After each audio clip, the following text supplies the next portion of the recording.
Setelah lebih dari 1 tahun aku hidup sendiri, setelah lebih dari 1 tahun ibu aku meninggal, setelah lebih dari 1 tahun aku meninggalkan hubungan yang dulu paling aku takut aku kehilangan dia, pada akhirnya aku baru menyadari alasan kenapa aku selalu merasa bahwa diri aku ini gak berharga.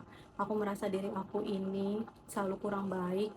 Aku merasa diri aku ini harus melakukan yang terbaik demi mempertahankan harga diri aku. Aku selalu merasa orang-orang tuh kenapa gak suka sama aku, orang-orang kenapa memperlakukan aku berbeda dari orang lain. Ternyata ada satu hal yang bikin aku merasakan hal-hal negatif itu, emosi-emosi negatif itu, dan baru aku sadari selama 1 tahun dalam proses refleksi ini. Dan jawabannya adalah karena tangki cintaku kosong. Dan setelah refleksi selama 1 tahun ini, pada akhirnya aku mencoba untuk flashback atau melakukan recall dari ingatan-ingatan aku tentang bagaimana masa kecil aku, remaja aku, kemudian dewasa awal aku. Aku merefleksikan hal itu, dan inilah caraku mengisi tangki cintaku.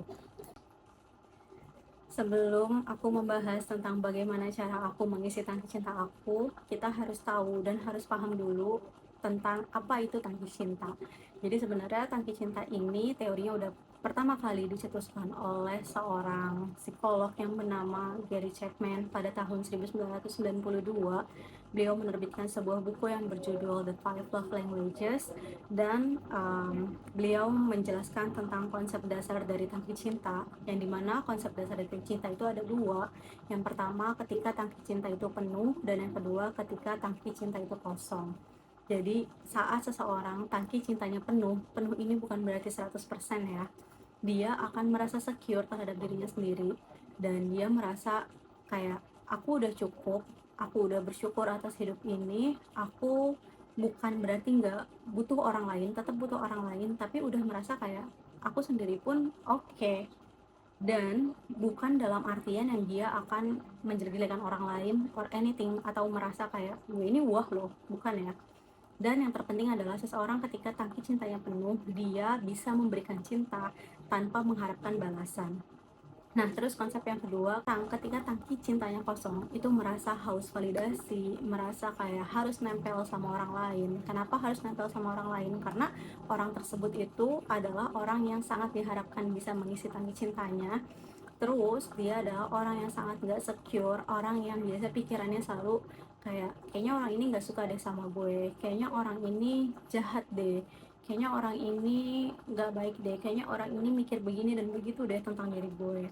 Atau dia merasa kayak dimanapun dia akan merasa bahwa dirinya adalah sumber masalah, selalu menyalahkan dirinya sendiri. Dan hal itu tuh terjadi karena dia itu selalu membawa luka kosong. Terus kenapa sih kita harus mengisi tangki cinta ini? Yang pertama itu adalah untuk mendeteksi konflik. Dalam menjalani kehidupan, kita ini nggak bisa menghindari konflik, karena setiap ada interaksi pasti ada konflik di dalamnya. Dan kita harus bisa mendeteksi apakah konflik ini memang benar-benar konflik antara dua orang atau lebih, atau konflik yang terjadi karena pikiran negatif itu sendiri. Karena konflik itu memang nyatanya ada yang benar karena dua orang lebih yang saling berbeda pendapat atau saling berbeda tujuan, atau karena sebenarnya tujuannya sama, tapi karena si orang ini pikirannya selalu negatif, kayak selalu yang curigaan, suuzonan, kayak selalu merasa kayaknya nggak begini, nggak konsisten sama dirinya sendiri. Ya itu berarti karena tangki cintanya itu kosong. Terus yang kedua adalah untuk self awareness. Orang ketika dia nggak menyadari dirinya sendiri, menyadari apa kekurangan dan kelebihan dirinya sendiri, menyadari tentang hidup diri sendiri gitu. Self love ini termasuk sebagai self awareness. Ya, dia akan balik lagi ke yang tadi, nempel lagi ke orang lain, atau mungkin justru dia akan menarik diri dari lingkungannya. Terus yang ketiga adalah untuk menjaga hubungan sosial. Kita ini manusia, kita makhluk sosial, tapi ketika seseorang tangki cintanya kosong, balik lagi, siapa sih orang yang suka dicurigain? Kan nggak ada ya. Pasti orang tuh pengennya ya udah kita menjalin hubungan yang sehat aja. Hubungan di sini bukan berarti relationship romantis, tapi bisa juga hubungan pertemanan, hubungan persahabatan, hubungan sebagai kakak adik, walaupun nggak sedarah, atau hubungan dengan keluarga. Jadi hal ini penting banget untuk kita sadari. Terus menurut Chapman, individu itu dikatakan tangki cintanya penuh ketika dia sudah merasa cukup dengan dirinya itu sebesar 70%. Jadi 30%-nya itu memang ya harus diisi oleh orang lain. Balik lagi, kita manusia, kita makhluk sosial gitu. Nah, 70% ini biasanya dipengaruhi oleh pengalaman masa hidup. Ketika seseorang masa hidupnya ketika kecil itu sering diabaikan, ya otomatis dia akan merasa dirinya tuh nggak pernah diperhatiin gitu kan. Terus kalau misalnya dia sering dimarahin, nggak pernah dipuji, ya dia akan haus akan hal itu. Kenapa? Karena dia selalu mengharapkan hal itu. Atau mungkin ketika dia mendapatkan pujian dari orang lain ketika dia dewasa, dia akan merasa minder. Emang gue pantas ya untuk dipuji gitu. Padahal itu kan something yang normal aja loh, bukan berarti dirimu sangat wah atau hal lain. Itu normal aja ketika seseorang melakukan hal yang baik, hal yang mungkin bisa dibilang nggak sampai luar biasa sih, tapi intinya baik, mendapat pujian, ya itu fine-fine aja. Tapi bagi orang yang tangki cintanya kosong, itu merupakan sebuah masalah. Entah itu masalah karena dia merasa dia nggak pantas mendapatkan hal itu, atau menjadi masalah karena haus akan pujian yang lebih banyak. Menurut Chapman, five, namanya aja five ya, berarti ada 5 love language atau bahasa cinta. Yang pertama itu ada word of affirmation, yang kedua itu ada quality time, yang ketiga ada receiving gift, yang keempat ada acts of service, and yang kelima ada physical touch. Yang dimana hal ini nih terjadi, sebenarnya Chapman ini nulis ini tuh antara hubungan orang tua dan anak ya, bukan dalam hubungan sosial, tapi dalam seiring berjalannya waktu ternyata hal ini relate loh sama kehidupan sehari-hari, sama relationship dengan teman, dan terutama relationship dengan pasangan. Nah, word of affirmation, ketika seorang anak itu enggak diberikan pujian atau terlalu sering diberikan kritik, ya dia akan mengalami kekurangan tangki cinta di bagian word of affirmation. Kenapa? Karena ketika anak itu mendapatkan juara satu, atau mungkin bisa menggambar dengan bagus, bisa menjawab pertanyaan dengan baik, dipuji guru, tapi orang tuanya di rumah justru nggak melakukan hal itu, nggak memberikan hal yang seharusnya didapatkan oleh si anak berupa pujian-pujian tadi, verbal tadi. Nah, hal ini memengaruhi perkembangan anak ketika dia dewasa dan remaja. Kayak dia haus akan hal itu, atau mungkin kebalikannya, ketika haus ya dia merasa orang-orang tuh harus selalu muji-muji gue gitu. Dan ini tuh bisa jadi bibit-bibit NPD gitu loh, yang dimana dia melakukan hal kecil aja tuh pengennya orang lain tuh muji. Dia melakukan hal kecil aja dia tuh merasa kayak, gue udah melakukan hal yang besar loh, kenapa sih lu nggak nganggep gue gitu. Jadi dia merasa kayak, aku ini wah lebih berkuasa gitu. Nah ini kan masalah ya. Atau sebaliknya, dia merasa kayak, aku ini nggak pantas dipuji loh, kenapa sih lo muji-muji gue gitu, kayak rendah diri. Kemudian yang kedua, quality time. Ketika orang tua terlalu asik sama kehidupannya sendiri, terlalu asik sama gadgetnya, pekerjaannya, atau mungkin hal lainnya, dan sehingga mengabaikan si anak, kebutuhan anak akan quality time, ya dia akan selalu nempel sama entah pasangannya atau sama temennya. Dia akan selalu merasa kayak, aku ini baru merasa hidup ketika ada orang lain yang membersamai aku. Dan ini nggak mesti pasangan, bisa juga sama teman. Makanya ada kasus dimana orang tuh risih gitu, kayak yang, kok dia nempel terus sih sama gue, apa-apa harus sama gue, apa-apa harus sama gue. Emangnya nggak bisa apa sendiri? Sebenarnya bisa, tapi balik lagi, karena tangki cintanya kosong, dia merasa dia nggak pede melakukan hal itu sendirian. Terus receiving gift atau menerima kado. Beberapa anak, enggak deh, beberapa orang tua itu mungkin berpikir terlalu jauh ya, menganggap bahwa kado itu harus sesuatu yang istimewa, harus sesuatu yang mahal, harus diberikan di momen-momen tertentu seperti misalnya ulang tahun atau momen-momen lainnya. Kayak padahal memberikan kado, memberikan hadiah gitu, itu tuh nggak mesti harus di momen tertentu, nggak mesti harus hal yang mahal, nggak mesti harus hal yang istimewa, nggak mesti harus hal yang apa yang diinginkan oleh anak tersebut gitu. Jadi kayak hal sederhana aja sebenarnya bocah tuh sangat-sangat seneng loh. Makanya kalian tuh sadar nggak sih, kadang kayak di tempat SD gitu, orang-orang yang jualan tuh kok aneh ya. Iya sih, murah, terus kayak sederhana, misalnya kayak stick ice cream yang dikasih coklat terus ditaburin sama mesis gitu.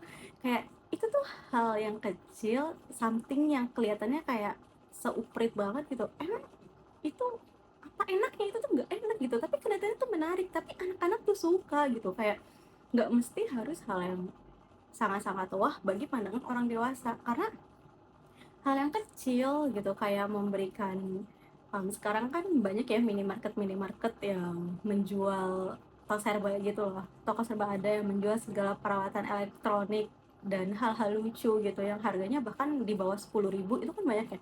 Cuma diberikan hal itu aja tuh itu senang, dan hal ini aku udah lakuin sendiri gitu ke keponakan aku yang usianya baru 3 tahun. Dia aku beliin cermin yang harganya 9.000 aja, dia tuh kayak seneng banget dikit-dikit bercermin gitu, kayak happy. Apalagi anak perempuan di usia itu kan lagi senang-senangnya ngikutin ibunya ketika dandan, ya dia ikut berdandan. Bahkan sampai yang lipstick ibunya tuh sering dimainin dan dipakein sendiri, dia sering dandan sendiri. Makanya aku beliin dia cermin, dan hal itu dia tuh seneng banget, padahal itu bukan hal yang mahal dan bukan something yang istimewa bagi orang dewasa. Itu tuh hal apa sih, sepele banget, tapi ini penting. Kenapa? Karena ini berpengaruh terhadap perkembangan dia selama remaja dan dewasa. Ketika anak itu nggak diberikan penghargaan sama sekali, hadiah sama sekali ketika dia masih kecil, ketika dia dewasa, remaja deh, remaja atau dewasa, ketika ada orang yang laki-laki, nih biasanya sih seringnya laki-laki ya, memberikan kayak atau kasusnya waktu itu pernah rame, diberikan uang 5.000 aja, itu sama menjadi psikopat kan. Kayak merasa, ih dia cinta sama gue ya, ih dia suka sama gue ya, ih dia perhatian sama gue ya. Akhirnya orang itu malah diteror. Atau ketika ada orang yang pada itu kan tadi contohnya pada laki-laki ya, sekarang misalnya contohnya pada perempuan.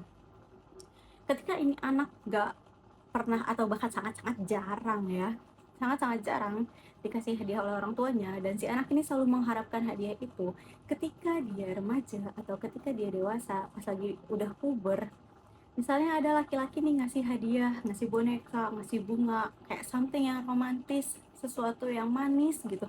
Nah ini anak akan merasa kayak, ih dia beneran cinta sama aku ya, dia romantis banget sama aku ya, dia perhatian banget sama aku ya. Sampai akhirnya apa ya, ini anak tuh kayak butuh lagi, butuh lagi, butuh lagi dari dia, dan pada akhirnya sama orang ini dimanfaatin, dimanipulasi. Makanya muncullah istilah love bombing. Awalnya sih ngasih cinta, ngasih hadiah yang harganya nggak seberapa sebenarnya, tapi itu anak kayak, ih gila gue dihargain loh sama dia, ih gila gue dicintain loh sama dia. Yang pada akhirnya kalau orang ini dia niat yang nggak baik, niat yang untuk memanfaatkan, untuk memanipulasi, ya udah kena lah jebakannya. Aku udah ngasih kamu ini, kenapa kamu ngelakuin hal itu ke aku? Kamu inget gak sih, aku tuh pernah ngasih ini ke kamu kok gak balas chat aku sih? Jangan-jangan kamu ada yang lain ya, makanya kamu gak mau ngelakuin ini ke aku. Nah ini kan jadi masalah lagi. Kemudian yang keempat, act of service. Yang namanya anak-anak itu pasti suka dong kalau dibantuin, atau mungkin dia memang pengen explore sendiri, tapi ketika dia butuh bantuan dan gak pernah dibantuin, sampai pada akhirnya dia udah mandiri sejak dini gitu, kayak melakukan sesuatu itu sendirian. Kayak misalnya anak-anak pada umumnya ketika usia 3 tahun, 4 tahun, 5 tahun, itu kan sama orang tuanya masih disuapinin, masih diajak main ke taman gitu, masih diajarin naik sepeda. Tapi ketika orang tuanya atau pengasuhnya nggak melakukan hal itu, nih anak nih ternyata bisa sendiri, belajar mandiri, ya pada akhirnya yang tertanam di dia adalah, gue bisa sendiri kok. Dan ya sampai seterusnya dia akan merasa kayak, gue nggak butuh orang lain, gue bisa sendiri kok. Dan ketika dia ternyata gagal melakukan sesuatu untuk dirinya sendiri, kayak endingnya bakal nyalahin diri sendiri, nge-push diri sendiri. Kenapa sih lu gak bisa melakukan hal ini gitu, kenapa sih gitu aja nggak bisa. Apalagi ketika gagal, kamu tuh kurang, kerja kerasnya tuh kurang gitu, kayak nge-push diri sendiri, nyalahin diri sendiri. Dan kayak itu nggak baik juga, nyalahin diri sendiri itu nggak baik gitu. Apalagi sampai kayak menjahati diri sendiri gitu, itu sama sekali bukan hal yang baik. Terus yang terakhir physical touch, dan menurut aku ini sesuatu yang sangat-sangat semuanya itu penting, tapi menurut aku ini yang paling utama sih. Ketika seorang anak kurang sentuhan, bahkan ini ada ya dalam psikologinya Sigmund Freud, bahwa anak itu ketika kebutuhan oral yang gak terpenuhi dia akan kayak gimana, nakal-nakalnya, bandel-bandelnya. Dan physical touch ini terjadi loh, dan gak cuma pada anak perempuan tapi juga pada laki-laki. Bayangin ketika seorang anak perempuan atau anak laki-laki itu jarang disentuh sama orang tuanya. Disentuh bukan dalam artian yang konotasi menuju hubungan badan. Ketika anak itu disentuh, kayak yang ternyata ada orang yang sayang sama aku ya, ternyata ada orang yang bisa memeluk aku ya, memahami aku ya. Orang kalau udah jahat, kita nggak tahu batasnya tuh sampai kapan. Kayak yang awalnya sih peluk-peluk, ntar lama-lama jadi cium-cium, ntar lama-lama jadi pegang-pegang, ntar lama-lama jadi ya, mungkin hal ini bagi budaya barat itu hal yang biasa ya, tapi bagi kita yang tinggal di Indonesia itu hal yang sangat-sangat tabu ketika dilakukan sebelum menikah. Dan apalagi banyak kasusnya di kita yang justru jadi nggak aware gitu. Kalau di dunia barat, karena hal itu nggak tabu, mereka jadi tahu bagaimana mengatasinya, bagaimana menanganinya, dan bagaimana melakukan pencegahannya. Tapi di kita, karena hal tersebut adalah hal yang tabu, ketika kejadian justru yang terjadi malah jadi penyakit. Kayak yang ya, kasus-kasus yang terjadi selama ini gimana sih gitu. Nah, sekarang aku pengen ngasih tahu ke kalian bagaimana sih cara aku mengisi tangki cintaku sendiri. Yang pertama, aku pengen mungkin sedikit bercerita ya, bahwa aku ini tipe orang yang bisa dibilang kurang semua tangki cinta itu. Aku tuh karena jarak aku antara aku dengan kakakku dan aku dengan adikku itu sangat-sangat pendek, sangat-sangat sempit lah gitu. Aku sama kakakku itu cuma beda 2 tahun lebih, aku sama adik aku beda nggak sampai 2 tahun. Jadi kayak aku ini tumbuh ya udah mandiri gitu loh. Bahkan sampai tetangga aku pun yang udah lansia sekarang ya, dulu tuh usianya jauh di atas ibu aku belasan tahun, dia tuh kalau ketemu aku nggak ada yang aku suka bilangnya, ini Mega yang dulu suka makan sendiri ya, yang gede di pagar ya. Nah itu tuh sesuatu yang aku tuh dulu ternyata sesendiri itu ya, aku tuh dulu ternyata semandiri itu ya. Bahkan kayak yang aku sering banget dengar orang-orang tuh bilang aku tuh dulu aku tuh pinter tapi ternyata nggak ada yang ngajarin. Kayak oh aku bisa sendiri ternyata ya. Dan hal itu tuh justru menjadi masalah, karena ketika aku sudah besar, aku jadi individu yang kurang menghargai diri aku sendiri. Aku sering melakukan self blaming, aku sering merasa kayak sebagai orang yang paling gagal di dunia ini. Padahal aku tuh ketika SD aku prestasi aku bagus, SMP prestasi aku bagus, SMA bagus, bahkan kuliah juga bagus, aku aktif kegiatan, aku banyak melakukan sesuatu gitu. Aku juga ibarat kata aku nggak nyusahin orang tua, tapi kenapa aku justru sering menyalahkan diri aku sendiri. Aku merasa kayak hidup aku kok nggak sebahagia itu ya, kayak hidup aku ini adalah sebuah kesalahan. Apalagi kayak cerita-cerita dari ibu aku sendiri almarhum yang pernah bilang bahwa dulu tuh aku sering pengen digugurin gitu karena dia nggak pengen punya anak di momen itu kan.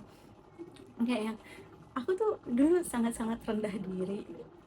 Terus kayak yang namanya orang tua usia anaknya deketan gitu, gimana sih, pasti kan ada yang nggak kena perhatian kan. Aku nggak ada quality time sama orang tua, apalagi kayak dulu tuh memang kondisi ekonomi kan lagi bener-bener buruk ya.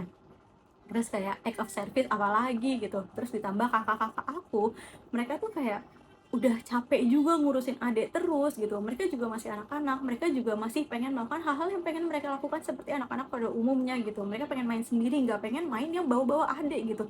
Bahkan hal itu tuh disampaikan sama kakak aku pas almarhum ibuku udah meninggal. Mereka menyatakan bahwa gue nih masa kecilnya sama sekali nggak bahagia loh, karena gue kalau main tuh harus selalu bawa adik, gue harus jagain adik gitu. Lu bayangin gimana masa kecil gue gitu kan. Kayak oh ya oke gitu. Terus tentang receiving gift, apalagi boro-boro mau ngasih kado ke anak gitu loh, kayak hah, buat makan aja susah ya kan. Terus kayak word of affirmation, aku dulu sering juara, aku bahkan dulu pernah ditunjuk jadi salah satu siswa yang untuk mewakili lomba cerdas cermat gitu loh. Dan hal itu aku bahkan dulu tuh beberapa kali naik podium sebagai seorang juara, dan hal itu aku nggak pernah loh dapat ucapan Mega selamat ya gitu dari orang tua aku, dari sosok yang aku tuh pengen banget orang tua aku melihat pencapaian aku gitu, menghargai pencapaian aku, dan hal itu nggak pernah aku dapetin. Kayak em, orang tua dari teman-teman aku, mereka tuh kayak ngucapin selamat, bahkan sampai ada yang meluk aku, ibunya kayak em, oke, tapi gue nggak butuh itu dari lo, gue butuh dari orang tua gue sendiri, dan hal itu nggak gue dapetin. Gila. Dan terus physical touch juga sama, dan hal ini pada akhirnya ya udah mengantarkan gue pada hubungan yang nggak sehat, mengantarkan aku pada kondisi dimana aku merasa aku nggak pernah bahagia dalam hidup aku gitu. Aku nggak pernah, iya sih, setiap hari berkata alhamdulillah, syukur, tapi kok rasa-rasanya itu nggak sampai ke hati gitu. Dan kayak, oh, setelah 1 tahun ini ya aku hidup sendiri, kayak oh ternyata ya gara-gara tangki cintaku kosong loh. Padahal dulu waktu kuliah aku belajar loh tentang ini, tapi kok aku nggak sadar ya kalau diri aku tuh kayak gitu. Jadi dulu tuh kayak denial aja gitu, toh masih bisa, toh dunia baik-baik aja. Tapi ya, ya namanya badai datang tanpa permisi ya kan. Gitu. Terus apa sih yang aku lakuin? Ya yang pertama pastinya aku menyadari dulu bahwa aku nih bener-bener kekurangan loh, tangki cintaku ini bener-bener kosong, jadi aku harus melakukan sesuatu. Terus yang kedua, setelah aku sadar bahwa tangki cinta aku kosong ya, aku ini melakukan penerimaan terhadap diri aku. Kayak ya ini emang diri aku menerima masa lalu aku kayak gimana, aku menerima tentang pokoknya segala hal tentang diri aku semuanya, sisi baik dan sisi buruk, masa lalu baik, masa lalu buruk, pokoknya semua itu kan bagian dari perjalanan hidup ya nggak, yang baik menjadi kenangan, yang buruk jadi pelajaran gitu. Terus um, pertama kan aku memahami, kedua aku menerima, dan yang ketiga ya udah aku berusaha untuk memenuhi tangki cinta itu sendiri. Kayak aku mulai untuk melakukan hal-hal yang sederhana gitu. Kalau dulu kan aku selalu punya target yang sangat tinggi, nah sekarang target itu tuh ya udah aku turunin gitu. Kayak nggak apa-apa aku nggak mencapai apa yang diekspektasikan oleh orang-orang, yang penting ya udah hidup aku stabil. Karena yang namanya bahagia itu kan sebenarnya bukan ketika kondisi sangat senang, tapi kondisi ketika hari-hari itu ya udah stabil. Ya memang pasti akan ada fluktuatif, tapi nggak yang sampai begini, nggak yang sampai hyper dan manik gitu. Hyper dan depres, manik dan depres maksudnya bipolar kan. Ya udah aku kayak target sehari-hari aja gitu loh. Terus kayak aku mulai menghargai diri aku sendiri, aku self reward, tapi bukan dalam artian yang aku boros ya. Karena jujur aku tuh kalau ngeliat sosial media, aku ngeliat teman-teman aku, kayaknya definisi self reward itu kok kayaknya bergeser ke arah yang kayaknya egois deh. Iya sih self reward, tapi kan harus tetap memikirkan kehidupan selanjutnya gitu. Jangan sampai self reward kebahagiaan untuk membahagiakan diri saat ini, tapi di masa depan tuh nggak dipikirin gitu. Makanya ini juga harus dilakuin kan. Terus aku mulai untuk melakukan hal-hal itu sendirian gitu, kayak pergi kemanapun sendirian, tapi bukan dalam kalau dulu kan aku juga emang suka sendirian, tapi itu tuh dalam rangka kayak untuk menenangkan diri. Kalau sekarang tuh nggak, kayak pergi ya udah memang untuk menyenangkan diri gitu. Aku pergi kemanapun ya tujuannya untuk happy, bukan untuk lari dari kenyataan gitu. Terus aku tuh sering-sering kayak um, menyentuh diri aku sendiri gitu loh. Kayak ya udah merasakan setiap bagian tubuh gitu, kayak oh iya aku sehat gitu.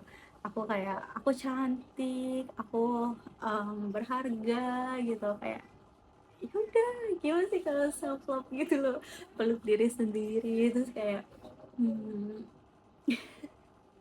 ya udah kayak kita kan memang harus menerima dan harus bersyukur ya, karena bersyukur itu kan nanti dapat pahala kan dari Tuhan.